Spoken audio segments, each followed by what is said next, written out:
Well, good morning, everybody. Good to see you this glorious day here. Just getting to the office. Friday mornings early. Designed it that way for a lot of reasons. First of all, take care of some of my clients that needed or wanted early mornings, but also because the event center here has a lot of stuff going on. So I want to be out of here before all other people show up and need parking spaces and need the this area here, they use a lot for some of the pre-event, post-event gatherings and pictures. So we just want to take care of our neighbors, take care of our landlord, David. Just want to be a good steward of what God's blessed us with.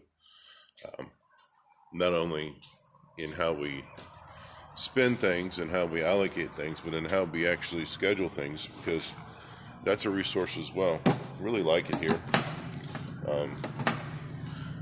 At the corner where all my neighbors and friends and families and all the people in our community get over to the interstate. I mean, just look at those puffy clouds. Isn't that amazing? Did ride up around the lake. It's gorgeous as ever. It is glass this morning. It is just absolutely amazing to see that part of the creation of the upstate. Is just amazing. But anyway, so it's Friday morning, opening up early, got people scheduled 8 and 9, got other stuff going on this morning. Looking forward to a great weekend. It's going to be amazing. Getting back into some of the swing of things, getting summer started, getting people back from vacation so that we can take care of them well. Oh my, I'm just really looking forward to today, this weekend. How about you? You looking forward to it? And if you're not, why not? And when you look around at what's going on, you look around at what's available, it can be a little scary. It can be a little daunting. It can be a little depressing. But when you realize who's actually in control, you accept it as truth and not some variable truth or personal truth, but it's absolute truth. When you let what you believe be just as important as what anybody else believes, not in a condescending way, but in an absolute foundational way, things take on a different light. There's portions of our culture that have taken being offended and taken how I feel about things as the absolute moral authority, an ethical authority, rather than what is true and what others, or at least even taking into consideration what other people think and what other people believe, and ancient wisdom and ancient doctrine and ancient literature and things people have spent centuries on delving into and thinking about. Same thing's happening in chiropractic. We have a few people that think their way's the best for no other reason than they think their way is the best. Now, granted, here's an aside. If you're not doing what you think is the best, and if you don't think you're the best you can be, and you're providing the best possible care for the best possible reason, there's some things we need to talk about there. However, to think that you're the absolute best and that everybody else should be exactly like you is asinine on its face. But even in our profession, there are people that are trying to force us into the medical model of thinking, of acting, of investigating, of all these other things. And it's just really sad. It's really sad.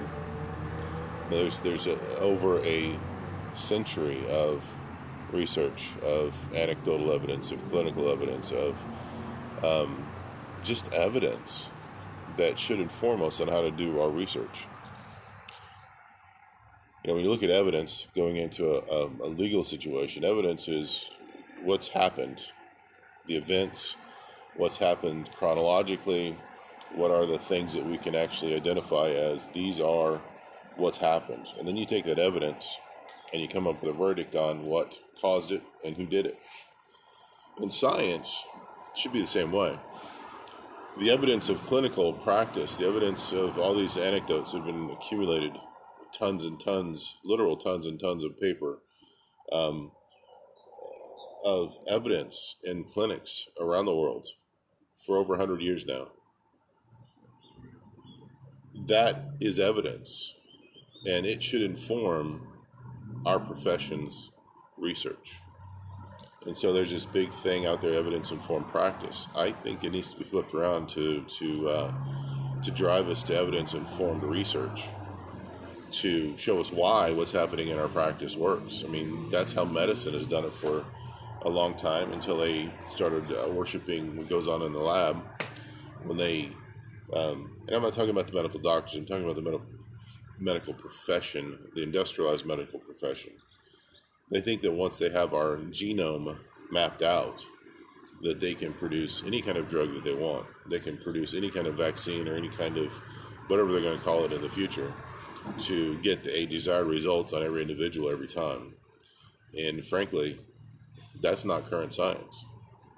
Our genome is not the end-all be-all in who we are. It is a set of instructions that we call upon based upon the circumstances in our lives. That's the way it was designed. That way we can respond and adapt. And adaptation is life. It's been defined for several centuries that one of the signs of life is adapting to the stresses in the environment. You can't adapt if you're hard-coded. You have to have flexibility in the code, which shows that there's intelligence in the code. Chiropractic recognizes that. I am sure that if I talk to any of my medical doctor friends, or my MDs or DOs, they would agree with that. However, industrialized medicine as a profession or as a religion chooses not to. They choose to think they hold all of the answers for everything. So, kind of on a side rant, but we have to be very careful. We need to hold dear the things that we're convinced of. We need to love other people. We need to take care of other people. But at some point, we have to stand up for what we know is right. Not in a belligerent or abrasive or confrontational, maybe not, confrontational is not the word I was looking for, physically aggressive way. But we can't be bullied around anymore.